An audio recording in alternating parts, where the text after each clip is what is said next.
everybody for the start of 2020 at our beautiful venue in Nolan on Lovel Gallery.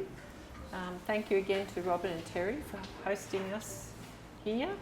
So this year we're starting off formally as a combination between Blue Mountain's Creative Arts Network Talking ArtZ program, ArtHouse with Radio Blue Mountains, and Julie Ankers, who gives her apologies she can't be here today. She's opening another show in town. And also Ian Morrison from Katoomba Music. So what we'll be doing this year is having a rotating program. So I'll be hosting 1 month, Julie Ankers will be hosting one, and Ian will be hosting one, and we'll do a sort of rotation like that. So we've got a program sort of up and running. Julie next month will be doing interviewing. There'll be a conversation between Craig Billingham and a few other novelists, writers. So it will be an interview conversation with some local writers. So that should be interesting. And I'm still trying to tie Ian Morrison down for a program for that will be April, won't it? So Ian's just gone back teaching at Blackson High School, so he runs Katoomba Music, but he's also teaching, so we're really working hard at getting him. He's got a lot of good contacts, so hopefully that will come off.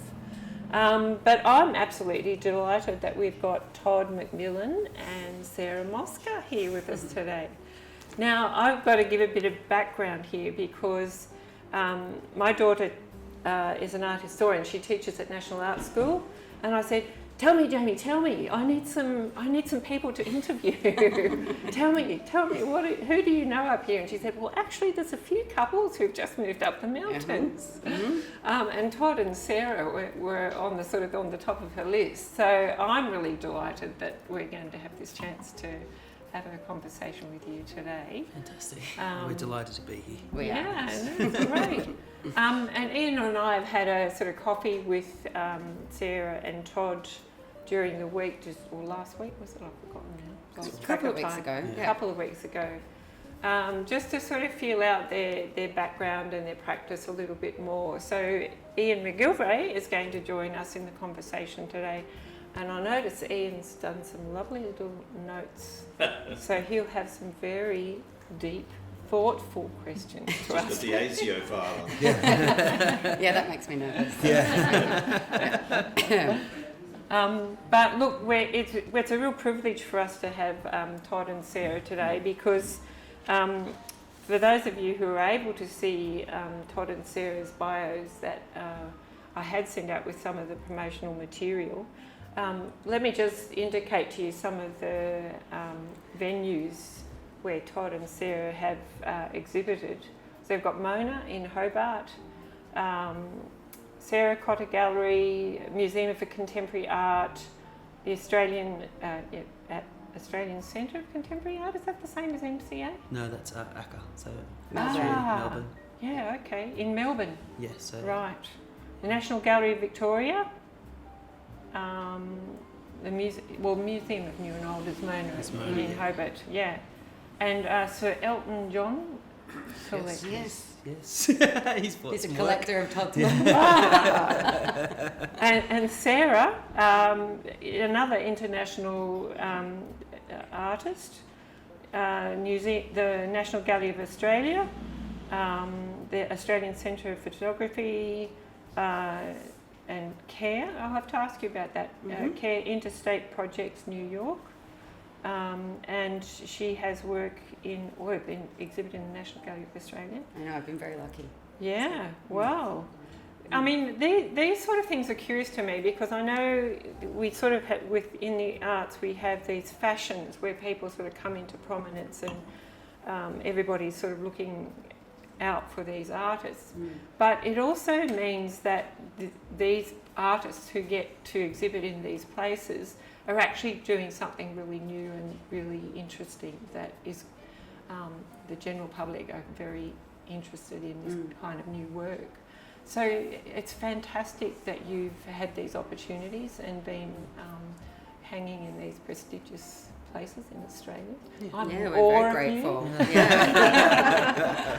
But it's also really special for us to have you here and to be able to sort of pick your brains and sort of find out what's behind your practice and what your thinking is. So thank you for coming. Right. Thank you for having Pleasure. us. Yeah. And honestly, if we can be in air conditioning, we'll do this every week. And I'm also really interested, I've had a look at both of their work that's available online to have a look at. And I'm really curious about it because in some ways it resonates for myself. I mean, Todd, there's a romanticism about your work and the German romanticists, who I use Caspar David Friedrich in my research as well. So I'm really curious about that solitary figure in the landscape and the romantic idea of the human in nature and that sort of thing. So I'm really curious and interested in the kind of work that you do for that reason. But also, like I've highlighted some of the words that were in your bio. So Sarah, for you, you're restaging and representing historical narratives and mythologies to unveil ideas and truths that may otherwise be forgotten or overlooked. Yeah. Which is a really, I mean, it's a really interesting notion to bring those things into view for people. Yeah, it is. I mean, I think that predominantly I'm probably interested in storytelling and historical kind of things. Like, I'm very interested in research and history.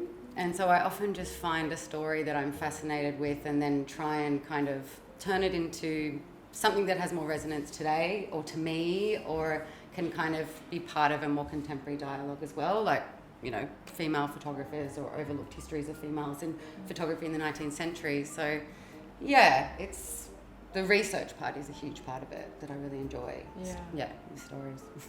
And I think this is something about the practice that both of you have, is this sort of research background, like there's this curiosity about the world, or how humans inhabit the world and how we relate to the natural world.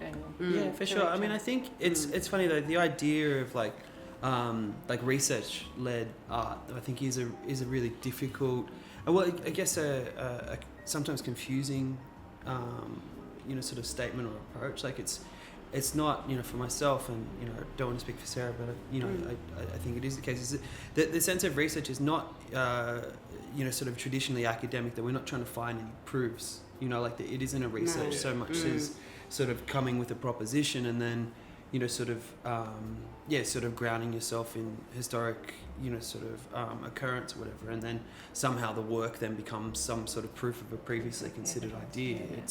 It's more that, like story and reading and fiction and how so politics what we're making. you're both really interested in the aspect of literature. I noticed that that's something that you're both curious about. So before we get there, hold on to that thought, literature, okay? Because I think that's a really important one to come. Let's go back. Let's, if you could both sort of tell us a bit about your background and how you came to be full-time artists. Like what's... Again, like most of everything that I ever do, there's no real straight line. Like I didn't, sort of grow up with a, sort of a huge passion to be an artist or anything. In fact, I think I would have wanted to play rugby league. So, but I'm probably small and not that good at it. Well, I'm too old now anyway. So, but no, that being said, sort of I always had a really, from a super early young age, an interest in literature and poetry and writing and fiction and, and art, and painting. But, the way I came across art was usually on the cover of books, so that they would, the early, idea of, being interested in Caspar David Friedrich is actually just from the cover of Herman Hesse novels. And that they would be on the cover, and then that's sort of something that's like, wow, these things are mysterious and beautiful. And so that was a way I sort of tumbled into it. And I wanted to, sort of as a young man with different foolish hair, I wanted to be a writer.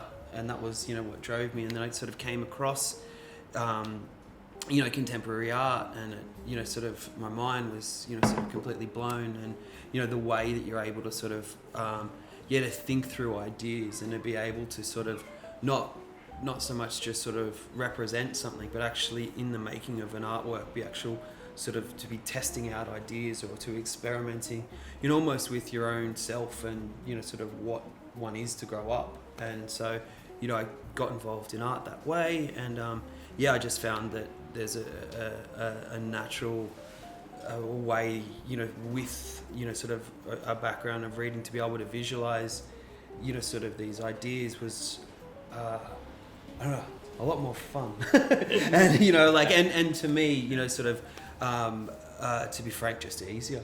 I'm not a very good writer. So,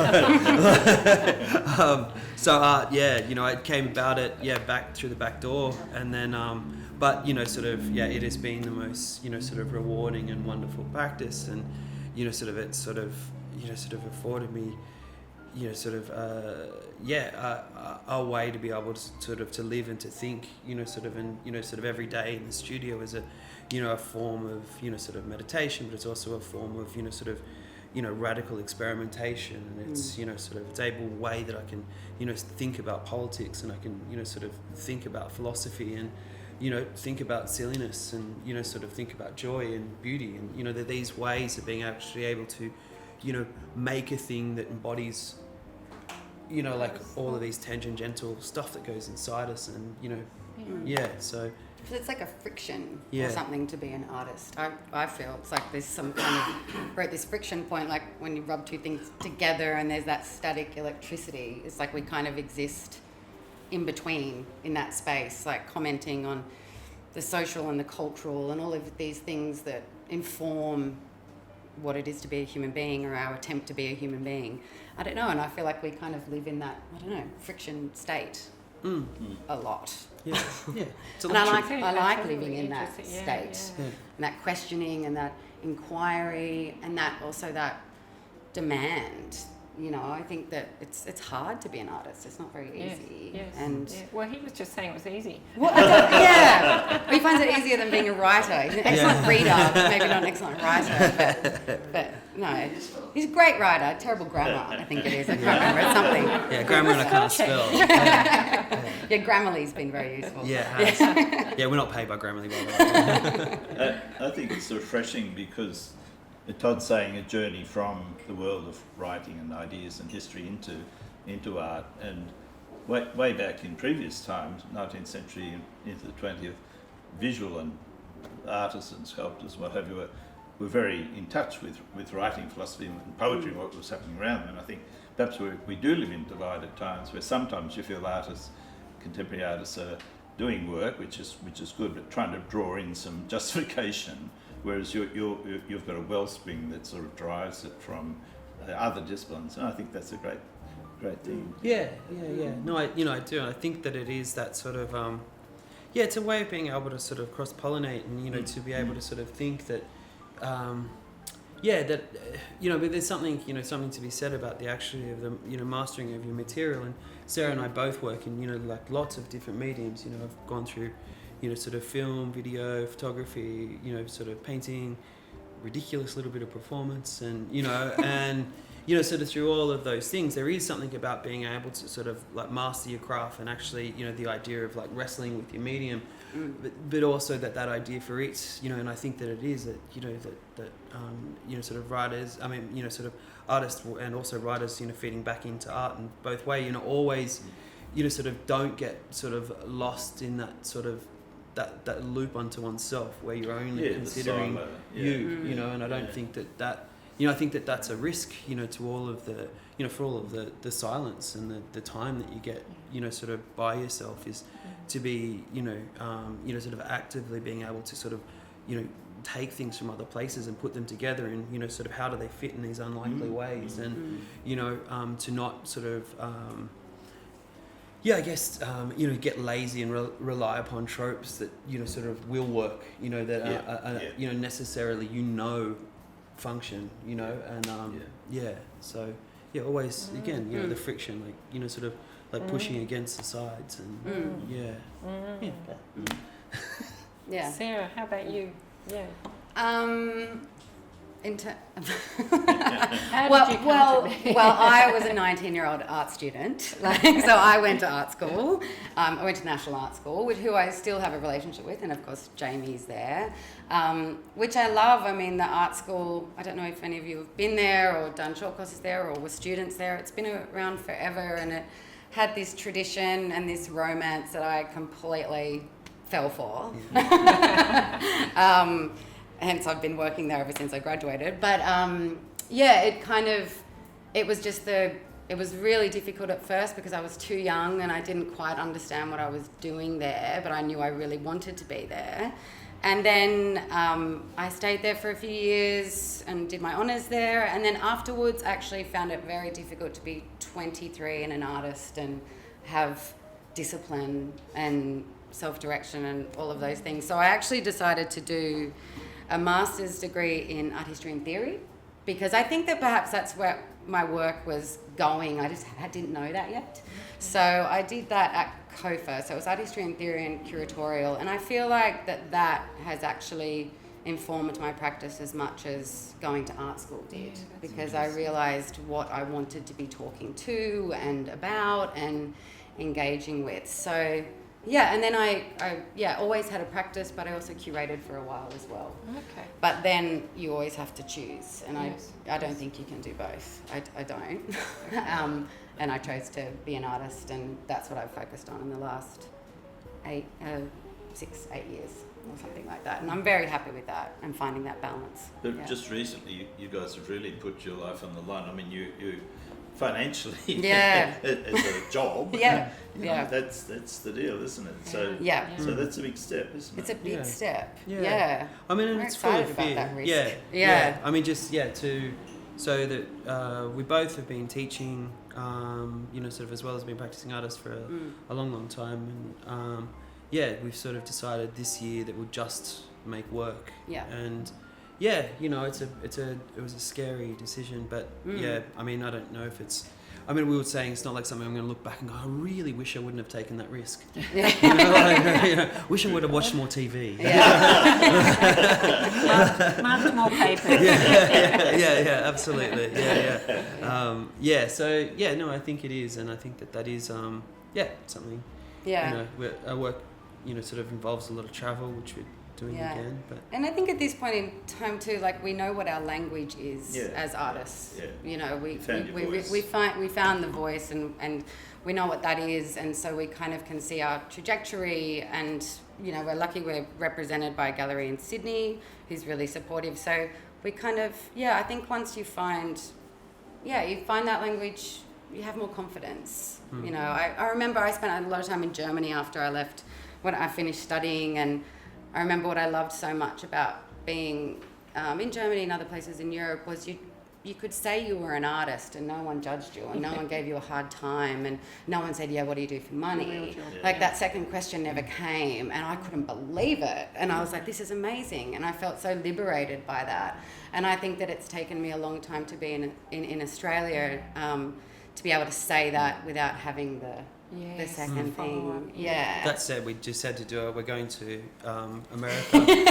We're going to America in a couple of weeks for a friend's wedding, and we both, when it came down to the When you're filling out your visa, application, it said, what do you do? It's just like, lecturer. Lecturer. I'm willing to test this in my life, but not against the American immigration system. Well, they might think artists equals subversive. Yeah, absolutely. And they'd be right.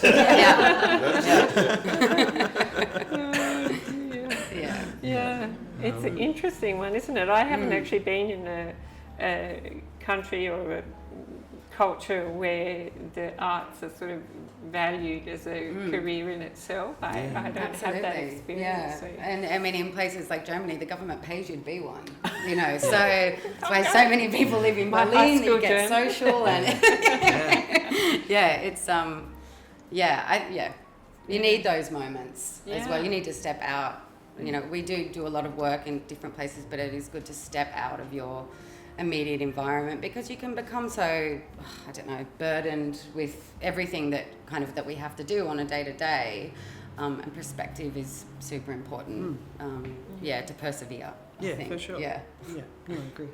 And that, Sarah, I'm just thinking you've just won the award to have a residency at the Cité, Sydney, yeah, in Paris. So can you tell us about that? Oh, it's brilliant. I mean, I applied for it through the Art Gallery of New South Wales, and the Cité in Paris. Has anyone been there?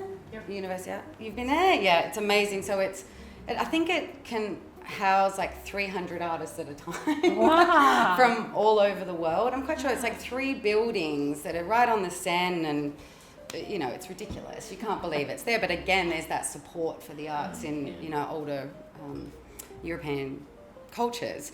And so there's this huge, it's like a university, and you apply for residencies and you can stay there for up to 6 months. I think some of them are.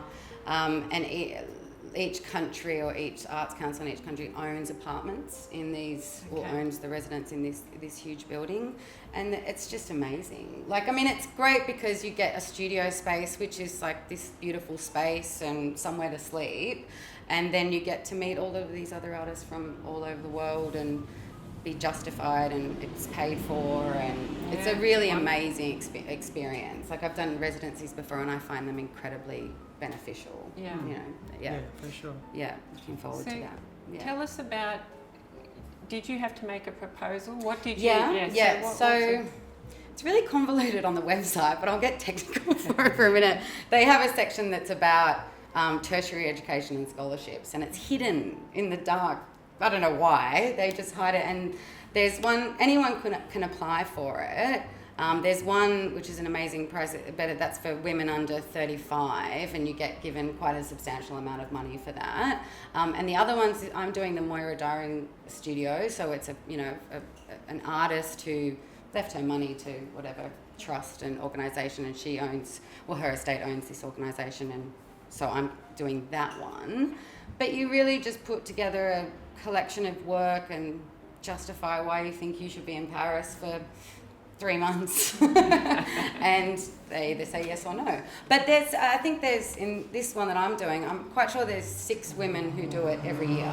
So it's really amazing, I'm doing it for 2 months. So it's really great. And I really wanted to apply for that scholarship too, because it was for women, and I'm over 35, but this one you can be any age. And I just really wanted that recognition as well, to be part of that conversation of contemporary female artists or contemporary Australian female artists, and to be recognised for that. So I intend to do research. I've been researching Man Ray a lot and Lee Miller, and so I intend to just continue that research in Paris whilst I'm there, because that's the scene of the crime, or whatever you call it. That's fantastic. Yeah. Does everybody know who Lee Miller and Man Ray? Yeah, Man Ray. Man Ray is a very famous photographer, but Lee Miller was his assistant, but she was also a fearless, one of the first female war correspondents, not just a muse of Picasso and Man Ray's, and not just a pretty lady.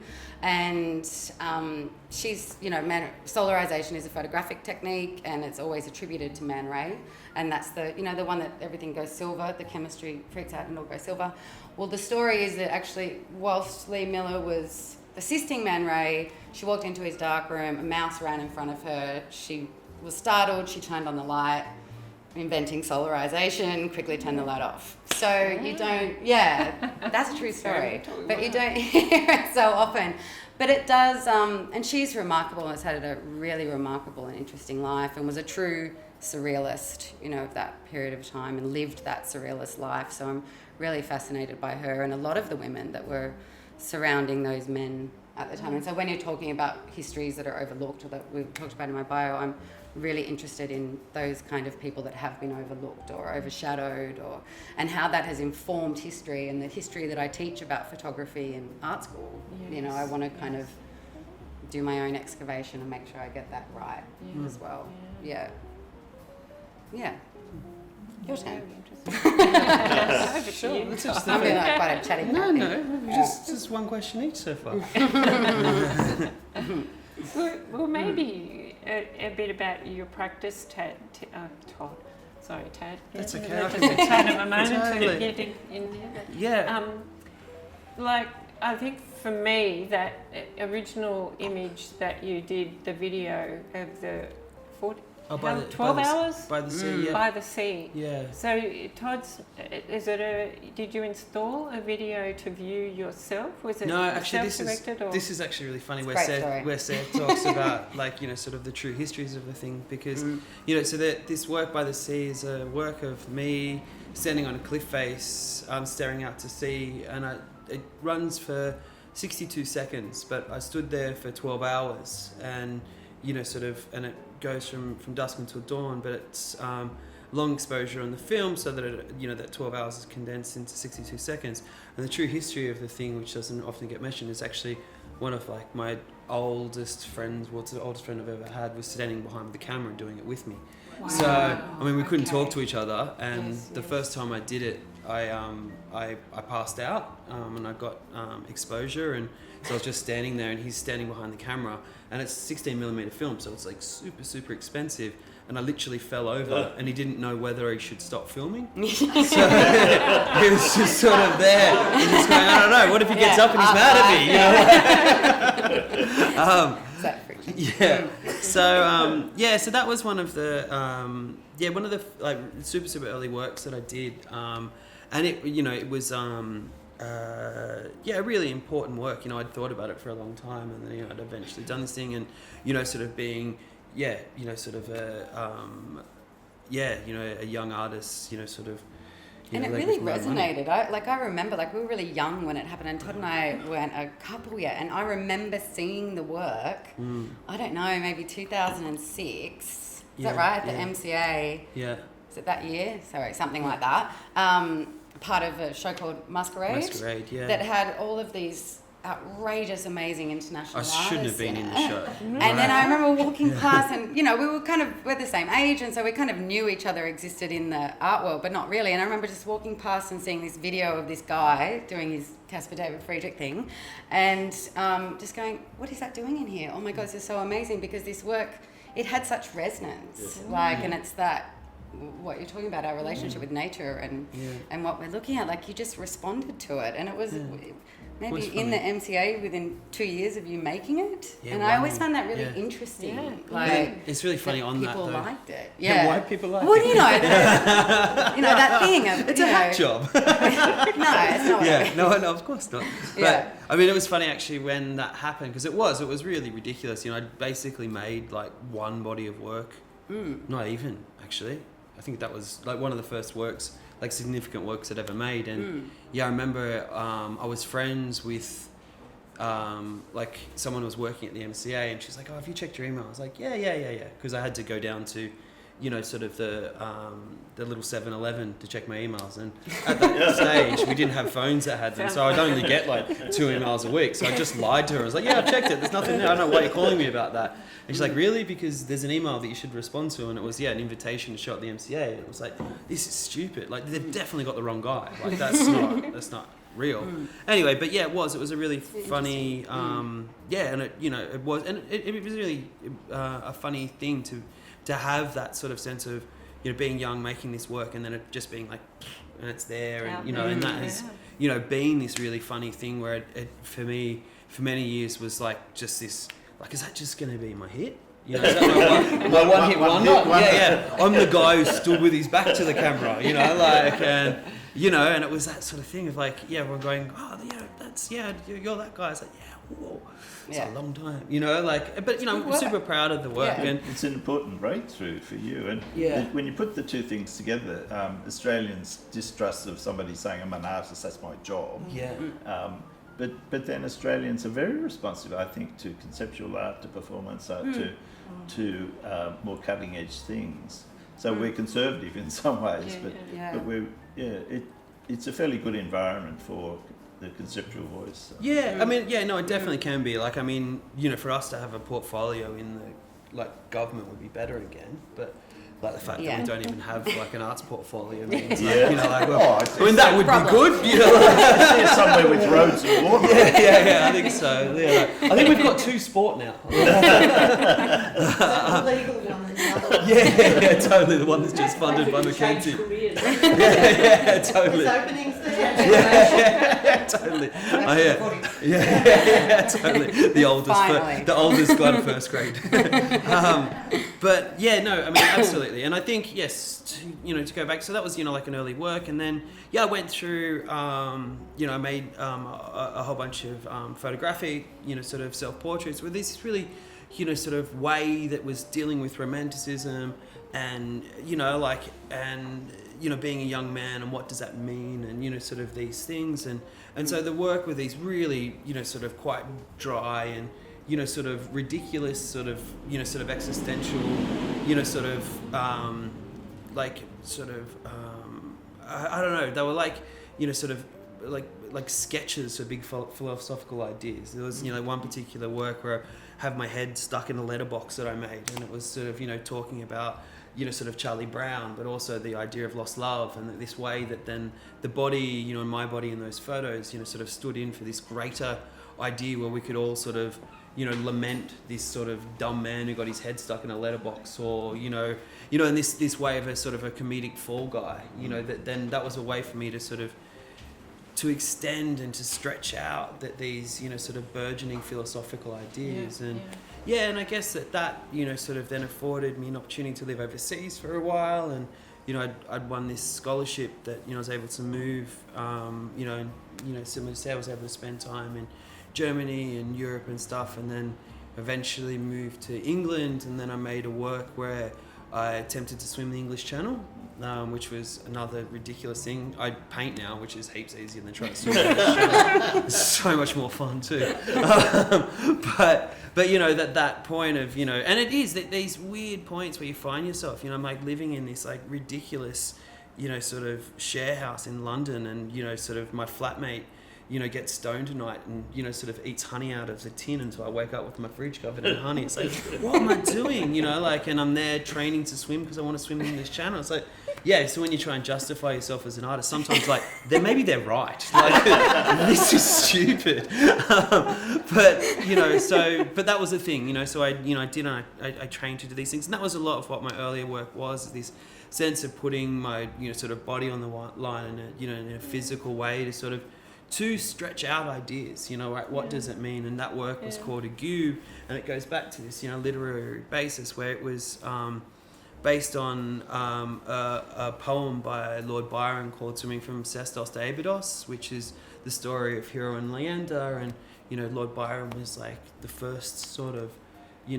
smoking, dressed in black bad guy, but yeah, he had a club leg, but he was also a fantastic ocean swimmer. And so that this, in this poem, he, where Leander tried to save Hero, but then was, sort of died in swimming across this passage, Lord Byron was actually able to do it. And so then I thought I would then try, in homage to Byron, try and swim the English Channel. And, I tried. I didn't do that well, and, sort of I failed. But then that was, sort of part of the work, I did train, for months, and, really, these things to me can never be, like, I don't know, like sort of like clever jokes, like it needs to actually have, sincerity, and that the idea that I could possibly do it means that when I fail, it's all the funnier. Like, but like that, that it needs that sincerity and that the sense that I could actually do this, and that sort of that thing of being able to do something that's not, sort of, beyond human, but quite difficult. And, and even in that difficulty is something that I did fall before the final line, and, there's something there, I think, that I didn't anticipate, but I think that there's something quite beautiful in that the sense to try and do something that's bigger than us, to do something that's sort of, to wish impossible things, and I think you're both fairly comfortable with vulnerability, and I think there's a poignancy about so in a way you were doing crazy young man things that crazy young men are crazy enough to do. Yeah. But perhaps we live in times when there's not enough crazy men and women. When Sarah was relating to Wendy and I when we had a coffee about the story about sorrow and that deeper side, could you talk about that a bit? I think there's a great poignancy in both of what you're doing. Could you tell us that story? I'm sure you're all familiar with Friedrich Chopin. So Friedrich Chopin is, I came across this story about the plight of his heart. Do you know the story about his heart? Yeah, so he, supposedly he died of, people think he died of tuberculosis, but he actually died of cystic fibrosis. And the reason they figured that out is because he had an enlarged heart. And I always thought this was quite amazing that the man known as the Great King of Sorrow had this enlarged heart.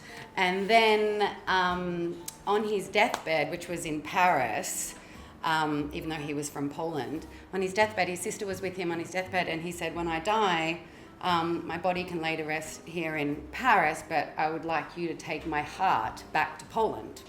And so she did. And so she put once he died, she embalmed his heart in a jar of cognac. And in the winter, she smuggled the heart back to Poland from France. And then once she got to Poland, she then, I don't know who she gave it to, but it now rests in the centre of Poland, the centre of Warsaw in Poland, in a church called Holy Cross Church. And then there's a plaque in front of it that says, "Here rests the heart of Friedrich Chopin." And I just found that just the most amazing story. And Hey sis, can you do something for me? this kind of ridiculous poetic gesture that he asked her to do. And this relationship between, yes, he physically has a bigger heart and the man's full of sorrow, and then he asked this ridiculous request, and then she does it. And so I like stories like that. I've got a few. And so this one, and so what I did was try to give this kind of story some kind of physical or other form, like in the form of an exhibition. And how do I make work out of this fantastical event? So I travelled, mainly a photographer, but I use cameraless photography. So I use sheet film all the time, like large format negatives. And so I travelled with this large format negative concealed in my clothing, like the heart in the jar of cognac, and concealed it in my winter coat, and travelled from Paris to Warsaw. Then, as a poetic gesture to this king of sorrow, I then travelled to Russia, and then to Siberia, to the deepest lake in the world. And the deepest lake in the world being a metaphor for sorrow, the deepest sorrow, and the bottomless void. And then I washed the film that I was carrying in the water of this lake. And yeah, so that was kind of a way for me to interpret, I don't know, all the layers and all of the things that are kind of part of this story. And I guess also as a woman, I did these things on my own. Like, it's very important for me. Todd and I, we're always together. We love spending time together. But when we go and make work, we do it separately. We're always by ourselves. And so, yeah, I found that, and that was really important to be able to do that. And then the show kind of accumulated in this kind of web of objects and images that kind of just anchored themselves together through this story, the original narrative of Chopin's heart. And yeah. I think that's really powerful. It is. Really. Yeah. It's an amazing story. It's not mine, but that's but what in I'm interested in, sharing it, you literature. bring us all into that humanity. Yeah. Yeah. I was just listening to the audiobook actually the day on that. It's not mine, but I was listening to this audiobook by Neil Gaiman. He was writing the Norse mythology. So he's retelling all of the. Sorry, I'm having trouble with the connection. That was amazing. I just thought there was a lady in the back. That it was Siri. Sorry, you're Just wrong. kind of interrupting me, going, "Sorry, no, that's the wrong author." That's a moment. Hang on to that. Yeah. Very important. Where was I? Yes. But in the introduction, Neil Gaiman, speaks about how that he sourced all of these, sort of myths, and then he retold them in his own way, and then sort of he urges the reader or the hearer to tell them again and to make those stories, sort of your own, and to explain those, because I think that this is. Yes, that it's not your story, but it is your story, and that you make that story. That's yeah. your story. Yeah. That's what stories do. Absolutely. Yeah. And that's. Yeah, like the sharing of knowledge and the sharing of story. Yeah. And being that altered and exchange. changed and shifted, Yeah. and that everybody brings something to it. Yeah. absolutely. Yeah, Yeah. thanks. Yeah. Can I ask a bit more about that?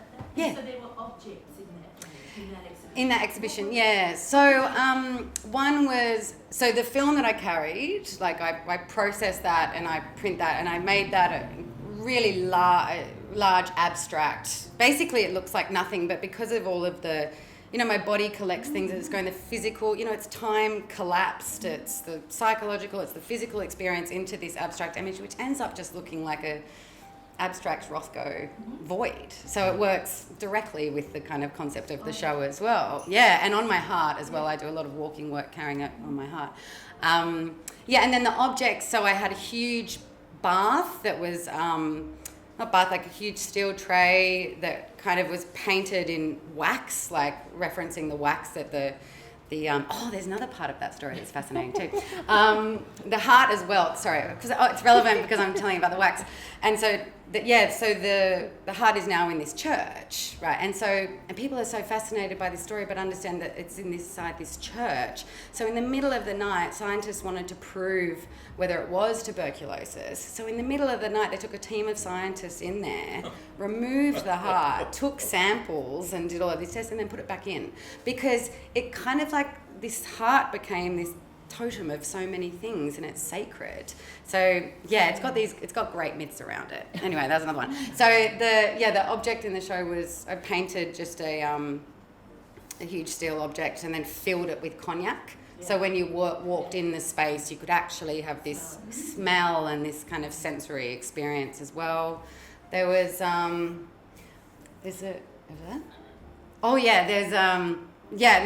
a huge photograph of a waterfall, which spoke to kind of the sublime that we talk about in our work, but the manufactured sublime. It's a photograph and it looks like this epic, wonderful, gushing waterfall, but it was actually made by the Romans and it's a water duct, so it's actually a fake sublime and they turn it on for 2 hours every day and it just looks natural, but it's not. So I quite loved that, the timed sublime. I was really into that. Yeah. So that's in the show. You can be moved, but only at 1 and 3:30. Yeah. And then I made a bow and an arrow. What I noticed, because what I like to include in the show and the web that brings these things together too, is like my observations on these journeys. And a lot of and at the time, because I was on my own and I'm always looking at representations of women in art history and civic statues and always looking at these women with their breasts out and their drapes, you know, and I kind of found that really just very predominant traveling through Western Europe and then down to the east and through. So I then kind of I made a bronze bow and an arrow and kind of hung them the same way that you would see a civic sculpture, but I removed the body. So it was just the object. So it's like you can't be looking at the body anymore. You have to look at the object. And that object kind of, I don't know, they kind of felt like weapons as well for me. I was, you know, it was quite a few years ago, so I was quite young, quite a small woman just kind of traveling through And there was the Russia other, and the other what else? broken sculpture, the bird. What? The bird. Oh, yes, of course. A photograph. Yeah, and then a photograph of... this show sounds ridiculous when I'm talking about it. Another, because I'm clearly into these false narratives and things, another photograph is... I included a photograph of a statue of what was said to be Cleopatra, and it was actually a fragment of the Cleopatra that had broken, and what it actually... And she's got her hand over her head, and she's a sleeping Cleopatra. And, you know, the Romans kept saying this was Cleopatra, but it actually turns out it's not Cleopatra sleeping in the Uffizi Museum. It's Adriane, who was the caretaker of labyrinths. So even these kind of, you know, false identities that are given to statues. And yes, women specifically. Exactly. Exactly. Yeah, exactly. And amazingly... That's what you were saying. I know, so... Amazingly, the statue had decayed so much that the only finger that was left was the bird, this one, so the middle finger. So I kind of like was really interested in that because I felt like as this visual, it was like this very strong emblem of this woman flipping the bird. So it was incredibly powerful. Anyway, that was number 2. I think that's it. Yeah. I'm just being transported. I'm sorry. I'm not thinking logically anymore because... Sorry. I'm actually just wondering, do people want to be included in the conversation at this point? Because I'm sure people are quite curious. They've got questions. It'd be so good if there was just a resounding no. No. They're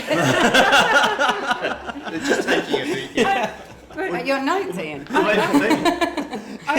I guess the thing that's happening for me is this sense of both of you, this capacity to be able to, this rigorous physical thing that you both are willing to engage in, to do something else with that, to put it out for people to engage with. Yeah. And in a sense, the Friedrich thing about what is it about the human in this world? Yeah. And it's like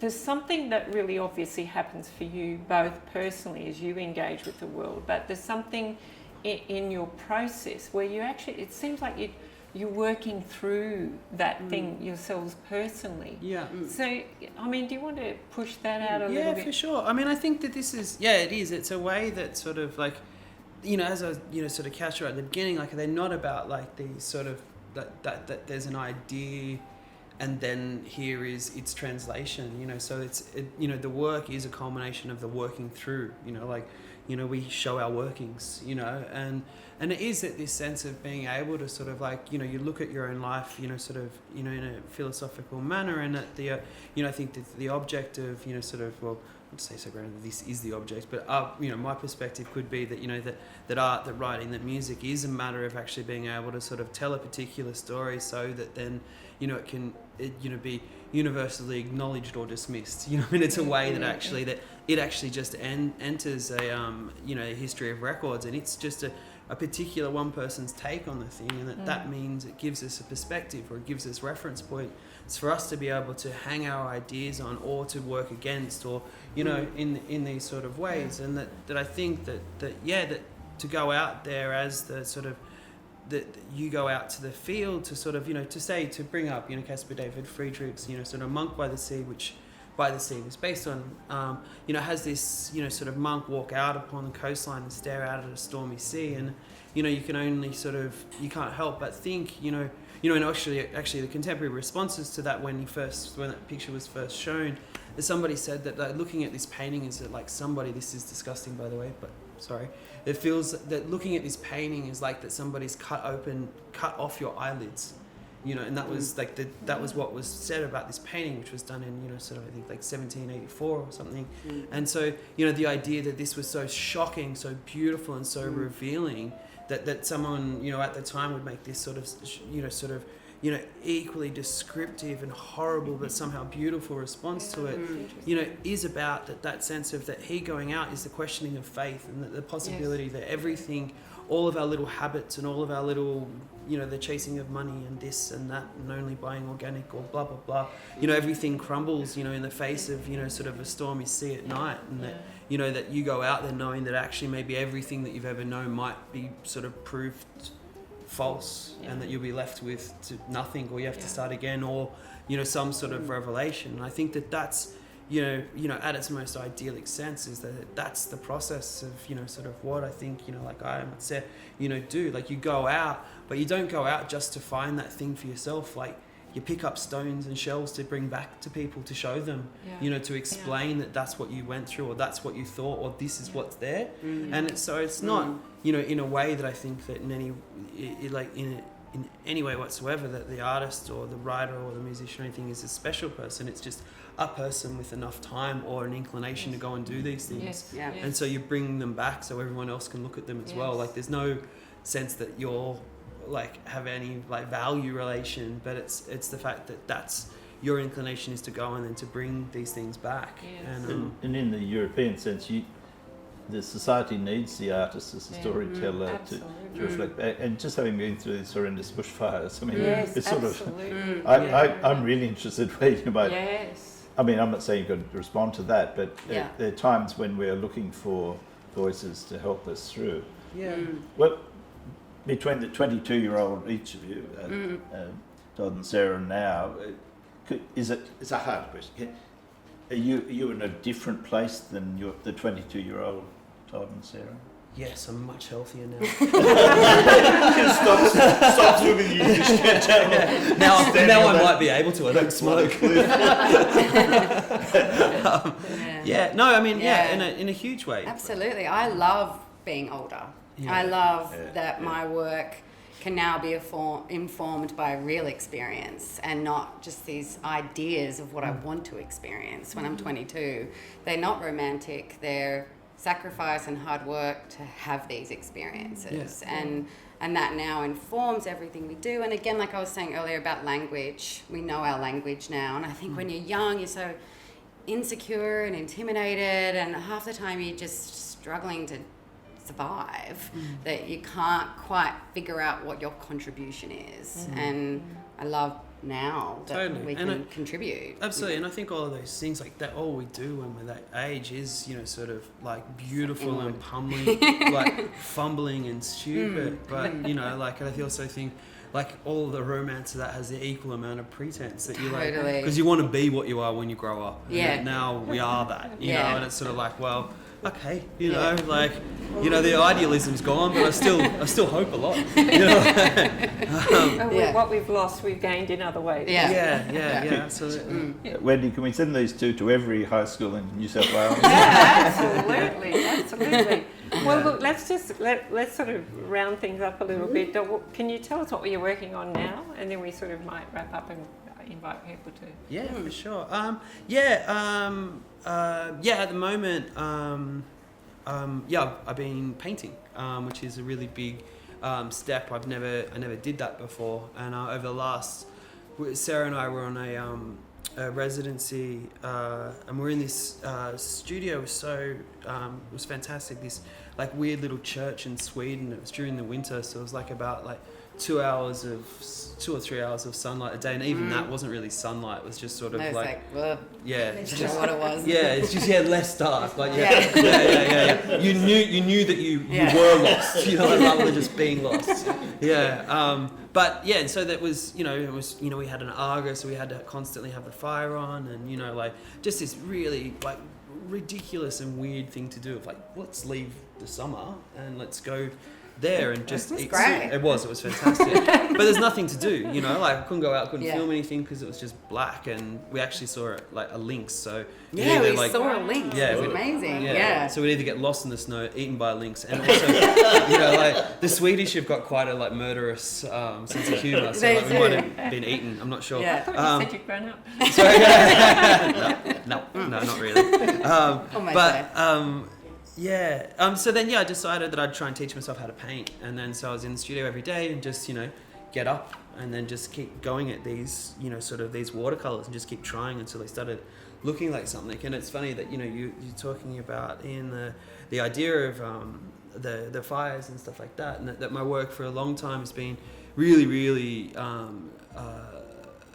sincerely interested sort of in the Anthropocene and the idea of sort of climate change, and in a way that sort of that a sense of the end game that we're at, and that everything's there with all the facts are there, that the debate's done, any pretense that that there's still something to argue about is just dealing in lies. And so what then, and that sort of works like films like On the Beach, which you guys might know, with Gregory Peck, and sort of that for me was that sense of in that film that the world is ending, like where sort of there's been a nuclear fallout, and sort of there's just us and a bit of South Africa and a bit of New Zealand or something, and what do we do if the end is coming?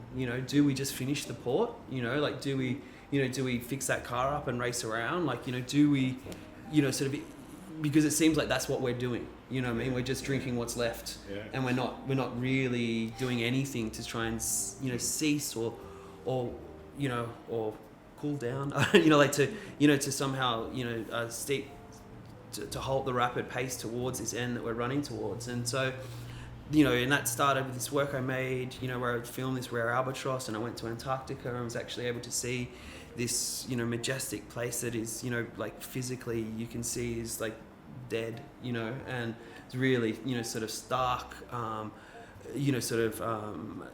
it was no longer a philosophical, idea to play with, that the sense of true utter sadness and melancholy, was impossible to avoid. And so our work then, sort of has been considering this, and in not in a didactic form that, sort of tells us what we should do or blah, blah, blah, No, but not didactic. yeah, but as a, sort of as a, like a philosophical, sort of reflection on what is happening now, sort of, like artists and writers, or whether they have done it, sort of obliquely or directly, have always, sort of referenced their times and, sort of, Waiting for Godot is, much, sort of like, yes, it's this beautiful existential void, but it's also about World War II and what we just did to each other. And, so that I think that, yes, to answer the question, what am I up to now? Painting clouds. But this idea of that what I was there and dealing with this sense of a daily, sort of ritual of going and painting these things and imagine, that yes, we are in drought, but then there's also that idea of actually this storm coming and, climate change, yes, sort of results in a way here where we're dry and we're burning, but in many ways we are moving towards an ice age again, and that sense of being able to sort of, for the waters to rise and this sort of,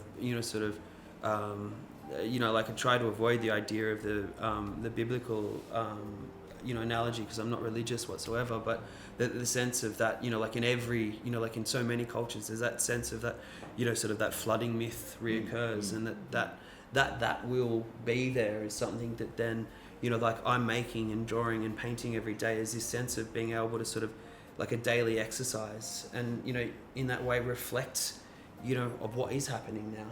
And so, yes, at the moment I'm making these sort of large scale, paintings of clouds and, sort of thinking about storms. Wow. Yeah. Anyway, Thank you. I'll make a joke now. Well, You've got the going to Paris. residency, yeah. We heard about your project, yeah. Yes, What are you yes. excited about with the most? Well, I don't know. I think I was talking to Todd about it the other day, thinking about what I was going to do, and there's lots of things I want to do, but also walking is a huge part of my practice, and I actually think I need to do that again. Mm-hmm. So I think I might attempt another long walk.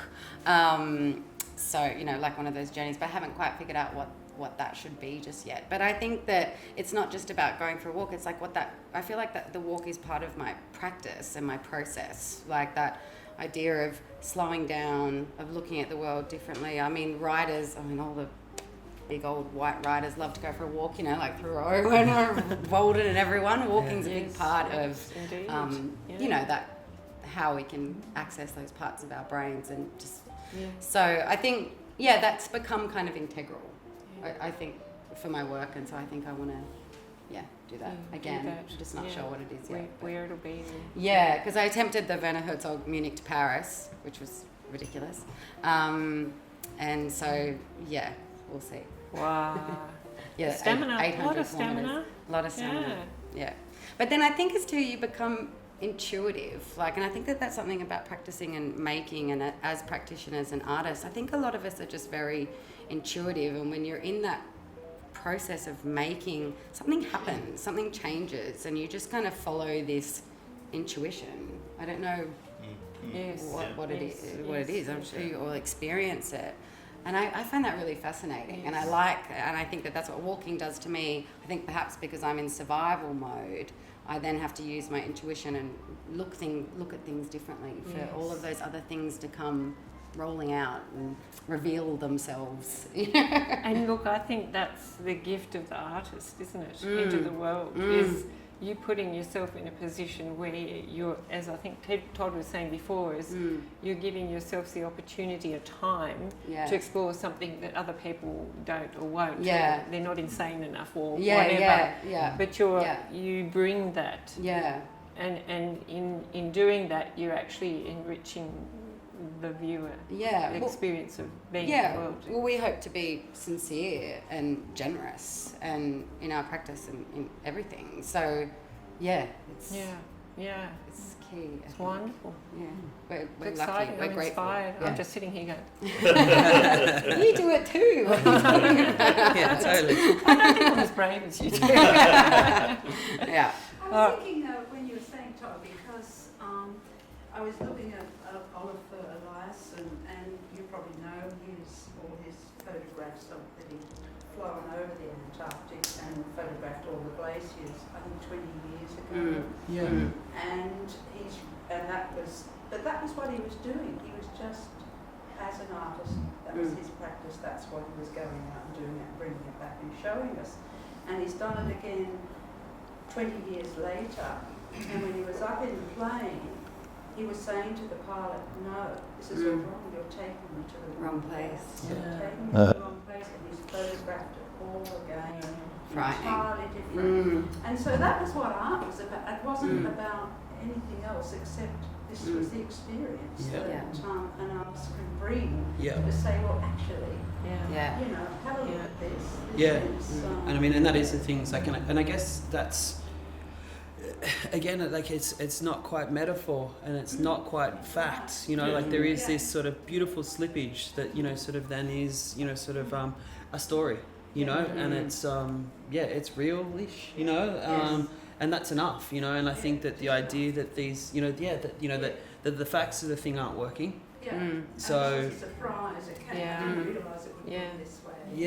you know, it's funny, like when I went to Antarctica myself, and I sort of went down there, and I didn't really know what the project was going to be or anything, and but yeah, it was I went to this there's this place called Desolation Island, and it was it's a volcano where one of the walls have collapsed, and there used to be a place where all like whaling would occur. So essentially, it was all of these whales would be caught, you know, within this volcano, the inside. So there would just be, you know, sort of.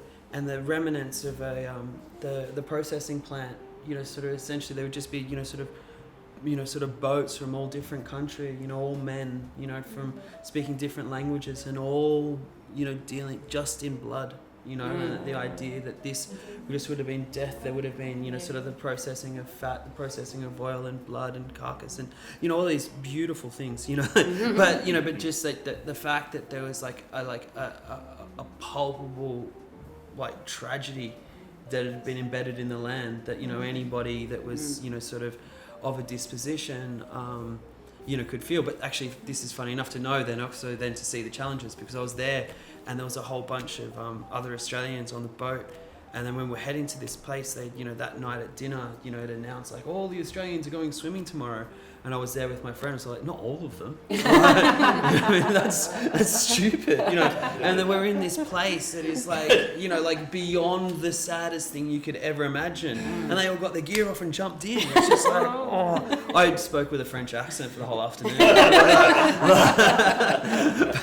But you know, but the work that came from that was I spoke to a scientist on the way back, and you know, that was on board, and I said, you know, like I asked them, you know, if we were really good, kids, you know, like, and we met all our targets, and you know, sort of we got real about this, we, you know, got renewable, and you know, all that, like, you know, what's the time frame to get some sort of equilibrium? And the scientists just said it's too late, like, and where an expletive, you know, was the answer. And you know, so that just floored me, you know, like an already, you know, sort of you know, sensitive little bee. I was like, oh my god, that's terrifying. And so I came back and I made this body of work called There Is No Hope, and that was the name of the show. And you know, and I think that the idea there is that, you know, I made these, you know, sort of large scale paintings using photographic chemicals, you know, sort of the mountains and the glaciers, and you know, and these, you know, huge things. And you know, to have a title that's, you know, that there is no hope is then, you know, sort of almost like a faint aggression or a probe to say, you know, like, do you accept that? You know, does one accept that there is no hope? And if you do, then good luck to you. You're either a proper nihilist or so zen, it's amazing. But you know, like, but if you don't, then what? And so that the idea of a provocation, not so much to didactically say, hey, this is really happening, but to say there is no hope, and then it's up to you whether you can you accept that premise. And if you, then yes, good luck. And if not, then actually then look inside and do something. You know, like, and so yeah, you know, and I think that's sort of the Isle of Elias work is incredible, and I think that's the thing, is that we're all doing these in our little ways, and making new stories to tell each other. Yeah, it's crucial. There's a great fear of just change. and change is constant. It's just terror of change. Yeah. And yet, what you've been doing, as far as I see, is you're recording and your journey, which is changing all the time as you go through, and you're recording it and then putting it up as a process of change. But people are terrified of change. Yeah. Well, I think, I totally think people are terrified of change, but like it is with that change that we do need the stories of what did happen, but also be happy that that these stories will shift and change over time, and that I think that sense of, like looking back to look forward and to move forward. To learn from, sort of, like in terms of, care for land and the custodians of our land and our Indigenous brothers and sisters, and the fact if we're not going to actually look at any of the possibly 100,000 years worth of caretaking of the land and just go, oh, no, we got this. Oh, wow, we really didn't. Like if we don't then sort of turn and actually say, well, actually, like we need to change all of our thinking to move with change with the past and the future, and that that these things like we need to understand how important stories are, and and cope with change, and also don't be afraid like that no, we just need coal, like we just need it, like it would be better, like there's other ways. There's no one solution. That's what they look for. You want one solution. Yes. I think Or not a solution, just a way to repackage it to make it seem like that what they've already done is a solution. Put a jingle to it. I think the beauty of what you're doing is saying, well, this is or what you've experienced. You're putting it out there, but you're not putting it out as these are the facts you've got to believe and you've got to act upon it. That you're saying this is the experience of being human in the midst of these facts. And we're witnessing a human who is putting themselves in that. How do I as a human respond to that? And so it makes it participating. It makes it very what's the word? Relatable. I mean, it without inserts judgment empathy. or condemnation or instruction or politics, or it just makes it. This is what we're sharing together. I mean, the sort of the biggest way, that we're able to do atrocities to ourselves and to nature is to actually look at it mathematically, and the idea that 1,000, 1 million, 2.5 million, sort of 50, 30, when we look at those, as numbers of people and not somebody named Mary or somebody's aunt named Marilyn, like that it isn't a story that's attached to a person who really loves spaghetti, then that we don't deal with it. But as soon as, sort of, unless you're like proper sociopath, like the idea of the relatability and the empathic gesture is one that's, sort of, it's hard to refute, Thank you. I'm interested in your walk. Can I just ask you about the walk?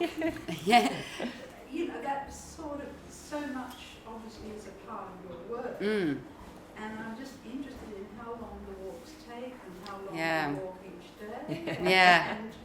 And what you're drawing up from. Well, oh gosh. Or is it the surround, I think that when I started walking as practice, it was probably maybe about 10 years ago or something like that, or maybe less. But the reason was because I was in Italy. My family, I'm half Italian, so I spent a lot of time in Abruzzo in Italy, where my aunt still lives, and it's a very rural area that I just love and have this connection to.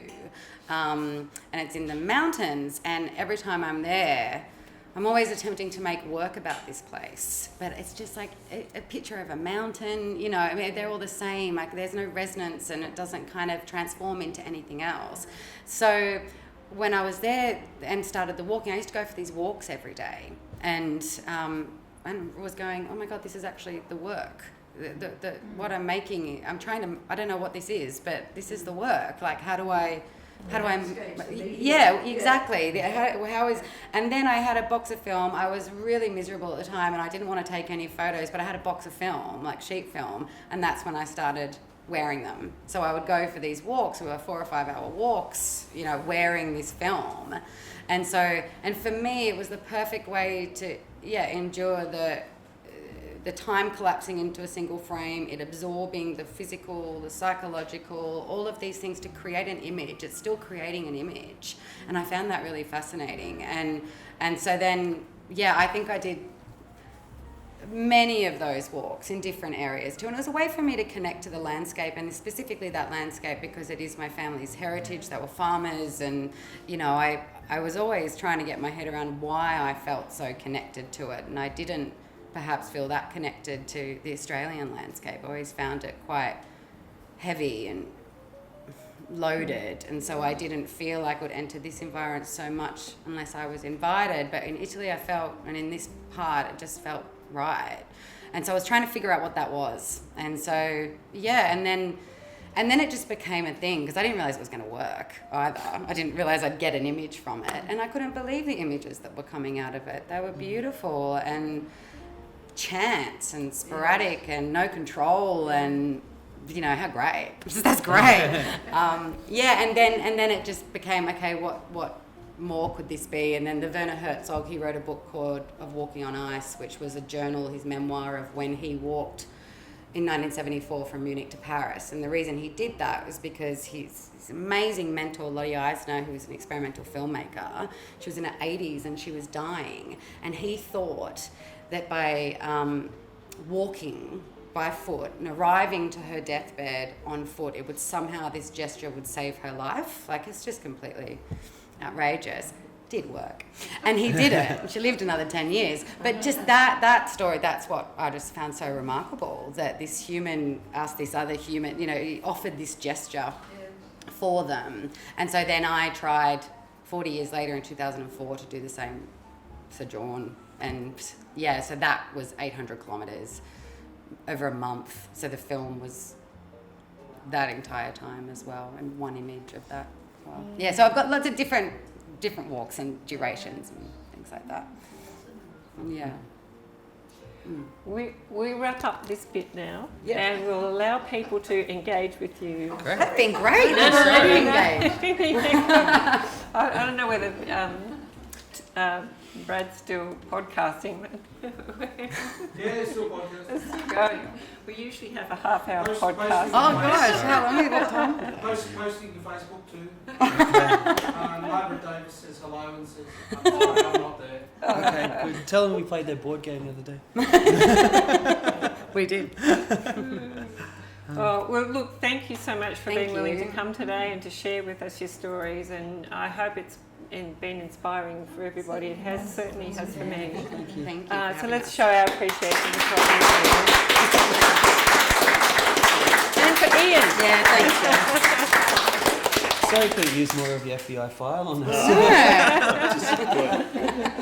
We will meet again.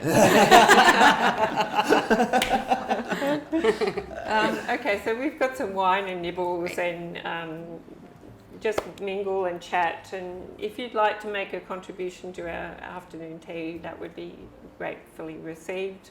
I think the next few months we're going to ask people just to throw in a $2 donation just so we can cover our costs with our afternoon. So just keep that in mind. But please mingle, enjoy each other's company, enjoy Todd and Sarah while they're here. Yes, Robert, you've got a question. I've forgotten it. Oh, excuse me. Conventionality, right, as an item is upheld by history and tradition. So when you take this conventionality and you turn it upside down and inside out, you have this state of flux, because nothing is conventional anymore. In that state of flux, is that the artistic impulse? Because when it comes to conventionality, you can be objective about it and hang on to history and tradition. When it's subjective and it's placed inside out and upside down, that's the artistic impulse, isn't it? And it has nothing to do with time, it has nothing to do with history. It has everything to do with creativity. Yeah, I mean, I could definitely. I think there's also to say like that sense of the conventionality with history, and you say history and tradition, is that also that both of those things are more or less composed of agreed upon lies, and so that idea of a sense of the room that's conventional and makes sense is the sustaining of mistruths, and if you turn it upside down and it's unconventional, that's chaos. You know what I mean? And but which for some absolutely, and that room, you know, that's where like that's where Fluxus starts, that's where data starts, that's where, you know, at the point when, you know, sort of that conventional room has been composed of power bases and vested interests, you know, when it gets to a point where it's too much and that it actually needs to collapse under the weight of its own, you know, sort of the weight of its own like sort of guilt, or the oversensing of overwhelming inevitability that these things cannot be sustained and things cannot hold and things will fall apart, that then we go into a point of chaos and pure subjectivity where reason doesn't exist anymore. And you know, that also then is about trying to make sense of that place. And so I know I prefer to be in that room. Like that's where you have fun. It's free wine down there. You know, but, you know, and I think that is absolutely like a wonderful observation that I think it is the tension between these two places. And I think that, like absolutely, I don't, you know, I think it's like constantly trying to push that over. And, you know, that is, you know, sort of, you know, that these things that we accept as true need to be, you know, sort of like prodded with revision, need to be rethought about, you know, in terms of, you know, sort of the what of the implications of our actions or or in this case our inaction, you know, like what happens, and you know, and I think that then they'll fall over, you know. I just wanted to ask, do you actually plan for that when you're thinking about works? Do you actually plan, because obviously in both your works, as much as acetate and watercolour has become, these are things we need for our works, time has obviously become a real element in your works. You know, obviously with your work, you know, time is something you definitely plan for. But with Sarah's work as well, I mean, her sense of discovery of unknown truths, that takes time. Do you actually now, as a mature artist, and you were saying that you didn't know these things at 23, do you actually plan that? Do you actually say, this is going to take me 3 years before I actually get a result? I like the idea of actually like packing a bag though and leaving a space for like unanticipated truth. No, there's my water bottle, now there's the poetic realisation.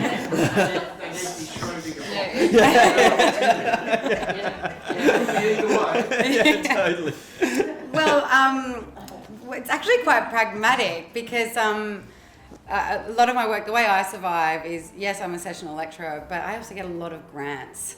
And that's through the Australia Council. And honestly, without those grants, which are really dwindling, I won't be able to survive. Really go into how you get exactly. And I have to, oh my God.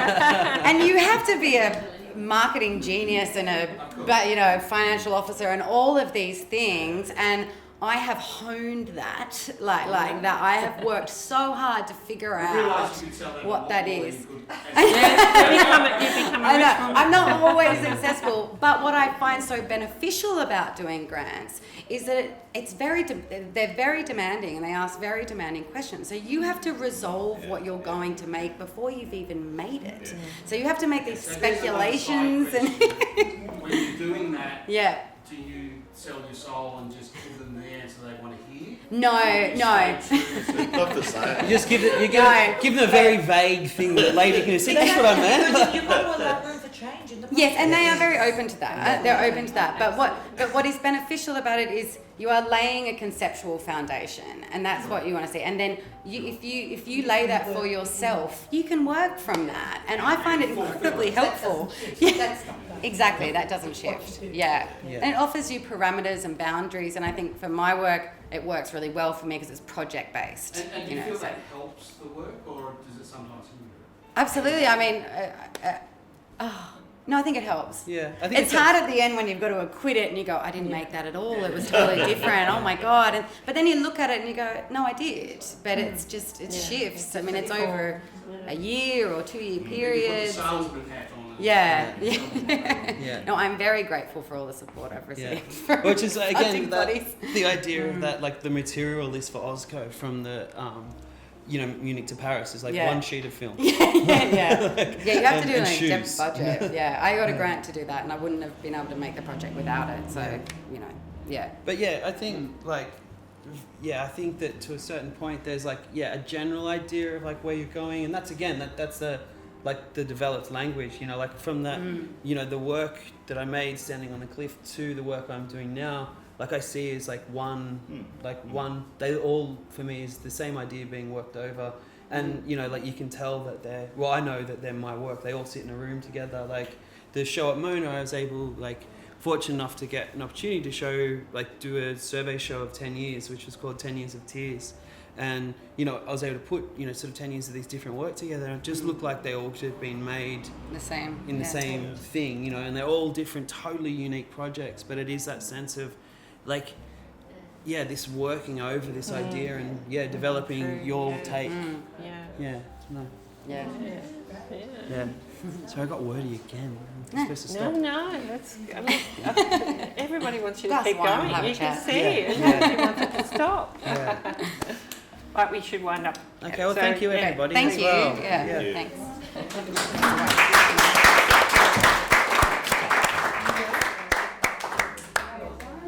Thank you. I'm still sweating. Oh, I'm just sitting here going, just keep talking, just keep talking.